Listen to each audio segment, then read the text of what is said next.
Hello friends, welcome to Simi's crafty world. ഇന്നത്തെ video ഒരു photo ഫ്രെയിമാണ്.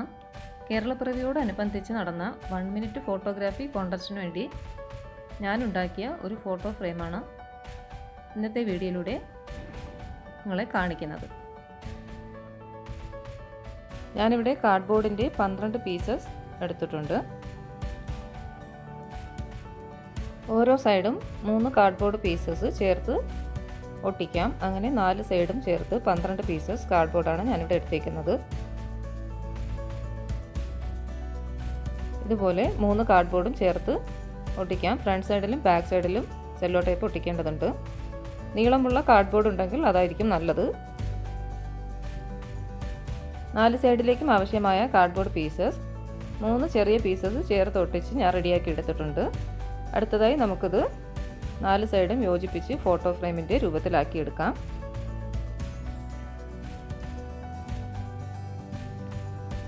നാല് കാർഡ്ബോർഡും ഒരേ വലുപ്പത്തിലുള്ളതായിരിക്കണം, എങ്കിൽ മാത്രമേ നമുക്ക് കറക്റ്റ് ഒരു സ്ക്വയർ കിട്ടുകയുള്ളൂ. 4 കാർഡ്ബോർഡ് നമുക്ക് ചേർത്ത് ഒട്ടിച്ചു കൊടുക്കാം. കാർഡ്ബോർഡ് പീസസ് ഇതുപോലെ സ്ക്വയറായി അറേഞ്ച് ചെയ്തതിന് ശേഷം നമുക്ക് ചേർത്ത് ഒട്ടിച്ചു കൊടുക്കാം.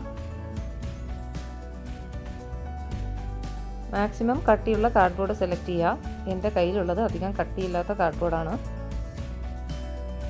കട്ടിയുള്ള കാർഡ്ബോർഡിൽ ഫ്രെയിം ഉണ്ടാക്കിയാലേ ഫ്രെയിം സ്ട്രെയിറ്റ് ആയിട്ട് കിട്ടുകയുള്ളൂ. അല്ലെങ്കിൽ നമ്മൾ ഫ്രെയിം സെറ്റ് ചെയ്യുമ്പോൾ അത് വളഞ്ഞു പോകാനും ഒടിഞ്ഞു പോകാനും ചാൻസ് ഉണ്ട്. ഞാനിവിടെ യൂസ് ചെയ്തിരിക്കുന്നത് കട്ടി കുറഞ്ഞ കാർഡ്ബോർഡ് ആയത് കാരണം ഞാൻ ചെറിയ ചെറിയ പീസസ് കട്ട് ചെയ്ത് കാർഡ്ബോർഡിൻ്റെ ജോയിൻറ്റ് വരുന്ന ഭാഗത്ത് അടിഭാഗത്തായി ചേർത്ത് ഒട്ടിച്ചിട്ടുണ്ട്.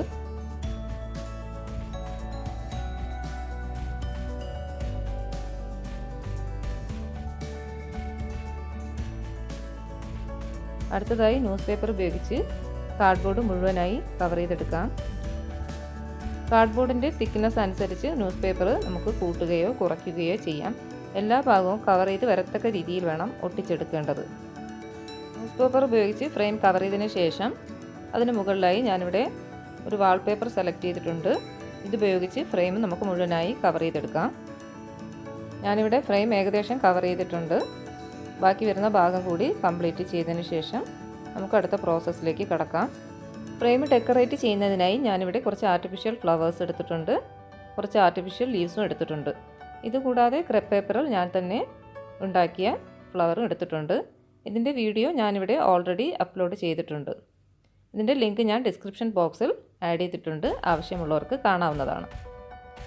അതുകൂടാതെ കേരളപ്പിറവിയോടനുബന്ധിച്ചിട്ടുള്ള ചില പ്രിൻ്റ് ഔട്ട്സും ഞാൻ എടുത്തിട്ടുണ്ട്. അതും ഈ ഫ്രെയിമിൽ നമുക്ക് ഒട്ടിച്ചു കൊടുക്കേണ്ടതുണ്ട്.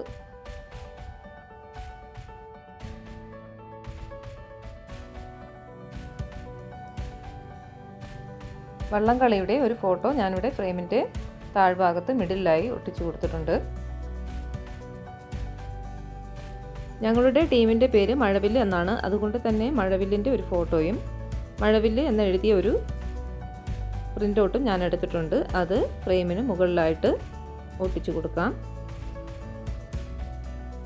ഓരോ തീം അനുസരിച്ച് നമുക്ക് ഫോട്ടോ ഫ്രെയിമിൽ ഇതുപോലെ അതിൻ്റെ ഡെക്കറേഷൻസിൽ മാറ്റങ്ങൾ വരുത്താവുന്നതാണ്. ഫ്രെയിമിന് മുകളിൽ നടുവിലായി കേരളപ്പിറവി ആശംസകൾ എന്ന ലേബൽ ഞാൻ ഒട്ടിച്ചിട്ടുണ്ട്. അതിനടുത്തായി തന്നെ കേരളത്തിൻ്റെ ഒരു പിക്ചറും സ്റ്റിക്ക് ചെയ്തിട്ടുണ്ട്.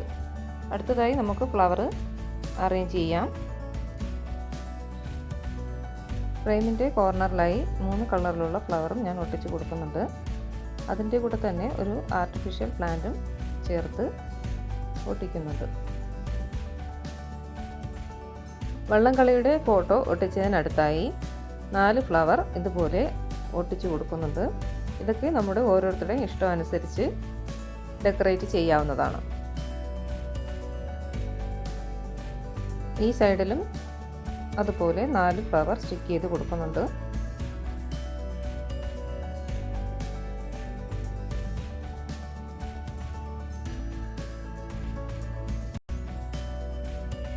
ഞാനിവിടെ ഫ്രെയിമിൻ്റെ സൈഡിലായി റെഡ് കളറിലുള്ള ഒരു ഫ്ലവർ ഒട്ടിച്ചു കൊടുത്തിട്ടുണ്ട്.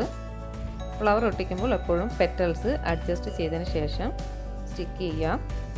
അടുത്തതായി നമുക്ക് യെല്ലോ ഷെയ്ഡിലുള്ള 2 ഫ്ലവർ റെഡ് ഫ്ലവറിന് അടുത്തായി ഒട്ടിച്ചു കൊടുക്കാം.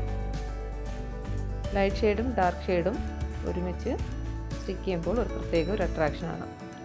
അതുപോലെ തന്നെ അടുത്ത സൈഡും നമുക്ക് റെഡ് ഫ്ലവറും യെല്ലോ ഫ്ലവറും ഒരുമിച്ച് ഒട്ടിച്ചു കൊടുക്കാം.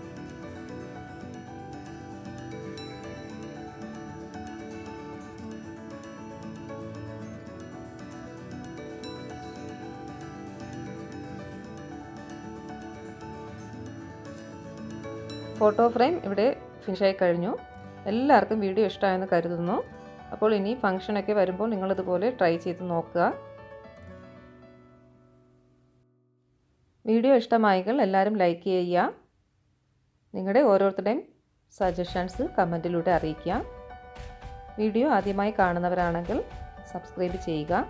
നിങ്ങളുടെ ഓരോ സപ്പോർട്ടുമാണ് ഇനിയും വീഡിയോ ചെയ്യുന്നതിന് ഒരു പ്രചോദനം നൽകുന്നത്. അപ്പോൾ ഇനിയും നല്ലൊരു ക്രാഫ്റ്റുമായി ഉടനെ വരുന്നതാണ്. എല്ലാവർക്കും നല്ലൊരു ദിനം ആശംസിക്കുന്നു. Thanks for watching.